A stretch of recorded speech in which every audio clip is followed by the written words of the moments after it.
ഈ വെക്കേഷൻ കാലത്ത് നമ്മൾ യാത്ര പോയത് ബേക്കലിലേക്കാണ്. കേരളത്തിലെ കാസർഗോഡ് ജില്ലയിൽ സ്ഥിതി ചെയ്യുന്ന കോട്ടയാണ് ബേക്കൽ. കേരളത്തിലെ ഏറ്റവും വലിയ കോട്ടയും ഇതുതന്നെ. അറബിക്കടലിൻ്റെ തീരത്തായി 35-40 ഏക്കറിൽ പരന്നു കിടക്കുന്ന ഈ കോട്ട ചെങ്കല്ലിലാണ് നിർമ്മിച്ചിരിക്കുന്നത്. ഒരുപാട് നിരീക്ഷണ ഗോപുരങ്ങൾ, പടികളുള്ള വാട്ടർ ടാങ്ക്, വാച്ച് ടവർ, മതിലുകളിൽ വലുതും ചെറുതുമായ നിരീക്ഷണ ദ്വാരങ്ങൾ ഒരു കാണേണ്ട കാഴ്ച തന്നെയാണ്. രാവിലെ 8 മണി മുതൽ വൈകുന്നേരം 6 മണി വരെയാണ് അവിടെ പ്രവേശിക്കാനുള്ള സമയം. അതുകൊണ്ട് തന്നെ വൈകുന്നേരത്തെ സൺസെറ്റൊന്നും നമുക്ക് കാണാൻ സാധിക്കില്ല. ഏത് സമയത്തും പോയാലും അവിടെ ഭയങ്കരമായ വെയിലാണ്. കാറ്റ് നന്നായിട്ട് വീശുന്നുണ്ടെങ്കിലും വെയിൽ അസഹനീയം തന്നെയാണ്. പക്ഷേ കോട്ടയുടെ മനോഹാരിത ആസ്വദിക്കുന്നതിൻ്റെ ഇടയിൽ നമ്മൾ വെയിലിനെ മറന്നുപോകുന്നുള്ളത് വാസ്തവം തന്നെയാണ്. പെട്ടെന്നുള്ള യാത്രയായതുകൊണ്ട് തന്നെ കുടയോ ക്യാപ്പോ ഒന്നും കരുതാൻ സമയം കിട്ടിയില്ല. പക്ഷേ കോട്ടയ്ക്ക് അടുത്ത് തന്നെ ഒരുപാട് കടകളിൽ തൊപ്പികൾ വിൽക്കുന്നുണ്ട്. ആവശ്യക്കാർക്ക് അവിടെ നിന്ന് വാങ്ങിക്കാവുന്നതാണ്. എങ്കിലും ഒരു കുട കരുതുന്നതായിരിക്കും ഏറ്റവും ഉചിതം. കോട്ട കാണാത്തവർ തീർച്ചയായിട്ടും ഇവിടം സന്ദർശിക്കുക. നല്ല മനോഹരമായ ദൃശ്യ സൗന്ദര്യം, പ്രകൃതി ഭംഗി ഒക്കെയുള്ള ഒരിടം തന്നെയാണ്. ഇനി ഞാൻ എൻ്റെ മൊബൈലിൽ പകർത്തിയ കുറച്ച് കാഴ്ചകളൊന്ന് കണ്ടു നോക്ക്.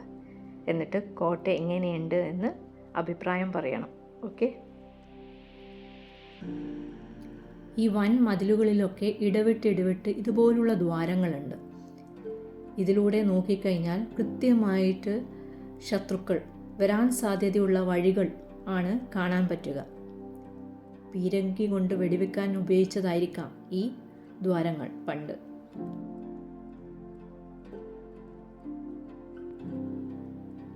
ഇവിടുന്ന് സ്റ്റെപ്പ് വഴി താഴോട്ടേക്ക് ഇറങ്ങിയാൽ നേരെ കടൽ തീരത്തേക്കാണ്.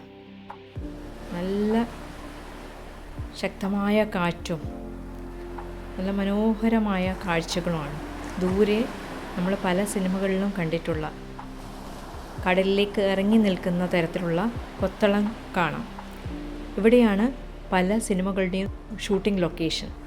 നമ്മൾ നിരവധി സിനിമകളിൽ കണ്ടു പരിചയമുള്ള ഒരു സ്ഥലം തന്നെയാണിത്.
ഇങ്ങനെ ഈ കാഴ്ചകൾ കണ്ട് നിന്നപ്പോൾ സമയം പോയതറിഞ്ഞതേയില്ല.